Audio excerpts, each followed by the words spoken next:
Bharatiya Janata party ने केंद्र सरकार के 11 वर्ष पूर्ण होने के उपलक्ष्य में बरेली के होटल ओबराय आनंद में एक प्रेस कॉन्फ्रेंस का आयोजन किया। इस अवसर पर मुख्य अतिथि सांसद छत्रपाल सिंह गंगवार ने मीडिया को संबोधित करते हुए कहा कि मोदी सरकार के 11 साल ऐतिहासिक रहे। उन्होंने कहा कि ये कार्यकाल विकसित और आत्मनिर्भर भारत के संकल्प को साकार करने का स्वर्णिम काल है। गंगवार ने कहा कि इन 11 वर्षों में प्रधानमंत्री नरेंद्र मोदी ने 140 करोड़ देशवासियों के पराक्रम, त्याग और सपनों को उड़ान देते हुए देश को नई दिशा दी है। उन्होंने जोर देकर कहा कि यह कालखंड भारत के भविष्य के लिए मजबूत नींव रखने वाला रहा। जहां तकनीकी है वहां तरक्की है और जहां भाजपा सरकार है वहां गरीब का कल्याण है।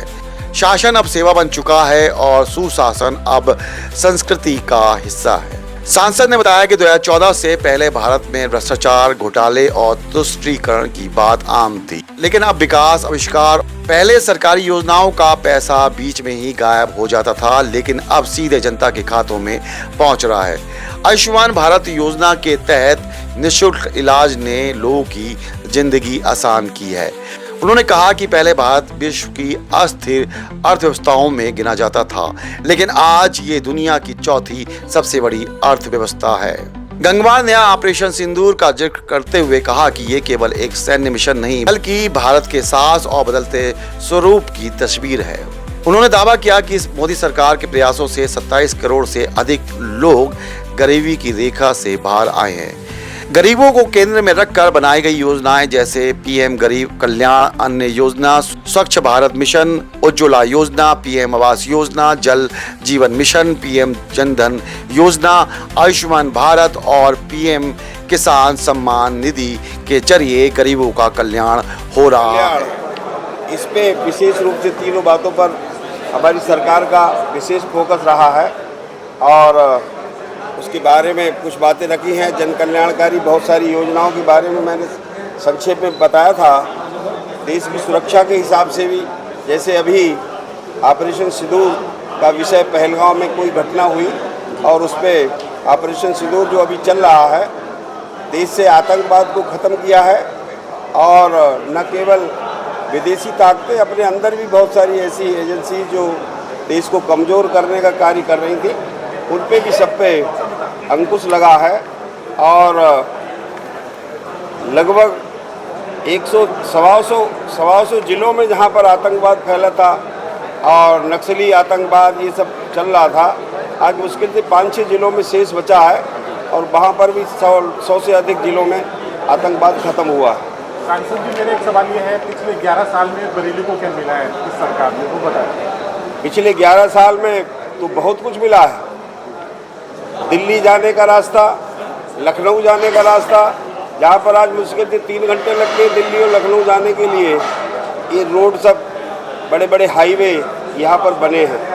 और वैसे तो मैं और बहुत बातें बोल सकता था। गांव की भी सड़कों का, जहाँ पर 2-2, 3-3 घंटे आने जाने में 10-10, 20-20 किलोमीटर में लगते थे, आज वहाँ पर 15-20 मिनट में, 25 मिनट में हमारे समाज उस पर यात्रा कर लेता है। सड़कों पे सुधार, रेलवे में सुधार, हर विभाग में कहीं ना कहीं सुधार हुआ है। चिकित्सा क्षेत्र का बड़ा सुधार हुआ है और जहाँ पर कभी एक एम्स था, आज वहाँ 22-23 एम्स इस देश में सेवा दे रहे हैं। ये सब 11 साल की उपलब्धियाँ हैं। वरना तो ये अभी जैसे मैं बोल रहा था कि ये घोटालों का देश समझने लगी थी दुनिया, ये घोटालों का देश है और यहाँ पर कोई काम करने के लिए तैयार नहीं था। आज उसमें सब में बदलाव हुआ है, सोच बदली है, समाज की सोच बदली है। सर, कांग्रेस लगातार निशाना साध रही, कह रही 11 साल में देश बर्बाद हुआ है, देश आबाद नहीं हुआ है। कांग्रेस का कहना है। अब उन्हें विपक्ष के लिए कुछ कहने को बचा नहीं है, इसलिए वो अब इसी प्रकार की बातें करते हैं। बरेली में रोजगार की क्या साधन लेकर आए पिछले 11 साल में? आज स्टार्टअप योजना के अंतर्गत आज यहाँ पर कम से कम सैकड़ों छोटे बड़े कारखाने यहाँ पर शुरू हो गए बरेली में।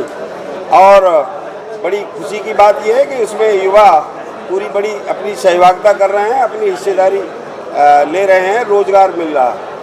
ये यहाँ इस शहर की बातें, बरेली शहर में ही इतनी इकाइयाँ छोटी बड़ी स्थापित हुई हैं और बड़े बड़े अच्छे शिक्षण संस्थान यहाँ पर हो गए और इंजीनियर्स हैं, ये सब लोगों को रोजगार मिलना शुरू हुआ है। सांसद जी, रोजगार के आंकड़े मिल पाएंगे? कितने लोगों को रोजगार दे दिया आपने पिछले? अब आंकड़ों में तो मैं नहीं बता पाऊंगा, पर हाँ इतना ज़रूर है कि निश्चित ही हमारे रोजगार मेले लगा कर हमारे विभाग ने, श्रम विभाग ने उस पर कार्य किया है। 300 बेड का अस्पताल चल रहा है, उसमें डॉक्टर की कमी, डॉक्टर नहीं है। अब डॉक्टर्स तो अस्पताल में जरूर आने चाहिए, बात ठीक है। और ये कोई कारखानों में डॉक्टर नहीं बनते, डॉक्टर संस्थाओं में बनते हैं और धीरे धीरे उसकी भी व्यवस्था, ये कोई क्षण भर में डॉक्टर तैयार हो जाता है ऐसा नहीं है। उनको पढ़ने के लिए, उनको पढ़ाने के लिए, उनके अनुभव के उसके आधार पर जहाँ पे 300 बेड वाले अस्पताल, उसका भी कुछ बहुत जल्दी होने वाला है। सुपर स्पेशलिटी अस्पताल को उसको देने की बात चल रही है, उसको कहीं ना कहीं बहुत जल्दी उससे सुविधा कहाँ मिल पा रही है अस्पतालों में? ना न्यूरो सर्जन डॉक्टर है, ना हार्ट का डॉक्टर है, सिर्फ फिजिशियन है, उसी के बनकर अस्पताल पूरा चल रहा है। तो गरीबों को कहाँ मदद मिल रही है? गरीबों को मदद मिलेगी, निश्चित मिलेगी। और अस्पतालों में डॉक्टर्स वगैरह की व्यवस्था होगी और सरकार इसमें प्रयत्नशील है। यहाँ पर मेडिकल कॉलेज भी बनाने की बातचीत चली है और यहाँ पर उस अस्पताल को ही और उसको बहुत जल्दी उसको ह्यूमन पावर मिले, उसके लिए सरकार का पूरा ध्यान है। वहीं उत्तर प्रदेश के कैबिनेट मंत्री धर्मपाल सिंह ने भी प्रेस कॉन्फ्रेंस को संबोधित किया। उन्होंने कहा कि केंद्र सरकार के 11 साल बेमिसाल रहे।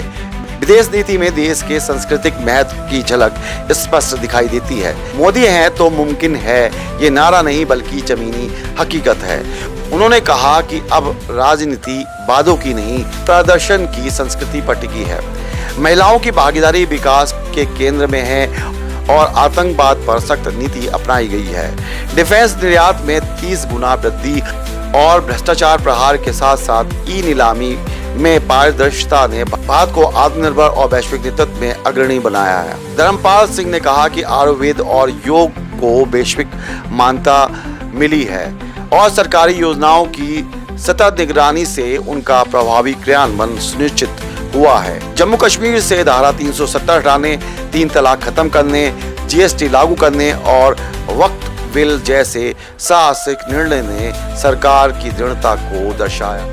माननीय मोदी जी ने 11 वर्ष का जो सेवा काल है वो अति महत्वपूर्ण इसलिए है कि सबसे पहले आम नागरिक को सुरक्षा की गारंटी होती है। तो आज देश में आम नागरिक सुरक्षित है।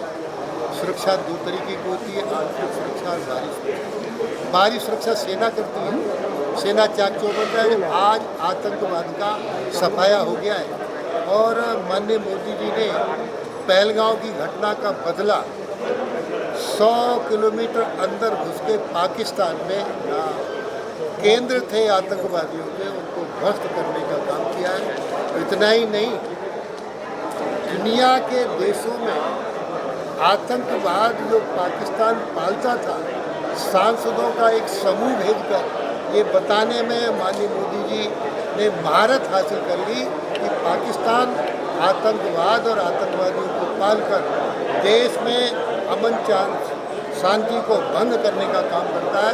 तो आज माननीय मोदी जी के इन 11 वर्षों में दुनिया मोदी जी के साथ खड़ी है। और सबसे पहले मैं एक और बधाई देना चाहता हूँ, जो ओवैसी, जो भारतीय जनता पार्टी को कसकस के पानी पी पी के गाली देते थे देश में, आज उन्हीं ओवैसी ने पाकिस्तान की कच्चा चिट्ठा खोलकर पाकिस्तान को पलट कर मारा है कि पाकिस्तान आतंकवाद और आतंकवादी देश है। मंत्री जी, अखिलेश कह रहे हैं कि 11 साल केंद्र सरकार के, 9 साल राज्य सरकार के हो गए हैं, इस 20 साल का हिसाब देना चाहिए और यूपी में कमीशन को लेकर झगड़े हो रहे हैं।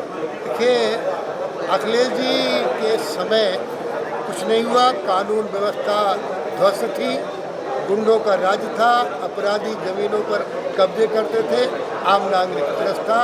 ये समाजवादी पार्टी की उपलब्धि, योगी सरकार की उपलब्धि है, माननीय मोदी सरकार की उपलब्धि है। आज एयरवेज यानी पूरे देश में एयरवेज बन रहे हैं। रेल देखिए 2 तरीके की, सेफ्टी, इलेक्ट्रिसिटी और कनेक्टिविटी, ये तीनों चीज़ें मोदी जी के राज्य में बेहतर हैं और योगी जी उसको और गति देने का काम उत्तर प्रदेश में कर रहे हैं। प्रेस कॉन्फ्रेंस में मेयर डॉक्टर उमेश गौतम, जिला पंचायत अध्यक्ष रश्मि पटेल, विधायक कैंट संजीव अग्रवाल, विधायक नवाबगंज डॉक्टर MP आर्या, विधायक Mirganj doctor DC Verma, MLC कुंवर महाराज सिंह, MLC बोरन लाल मौर्य, जिला अध्यक्ष सोमपाल शर्मा, आमला जिला अध्यक्ष आदेश प्रताप सिंह, महानगर अध्यक्ष अधीर सक्सेना जैसे लोग शामिल थे।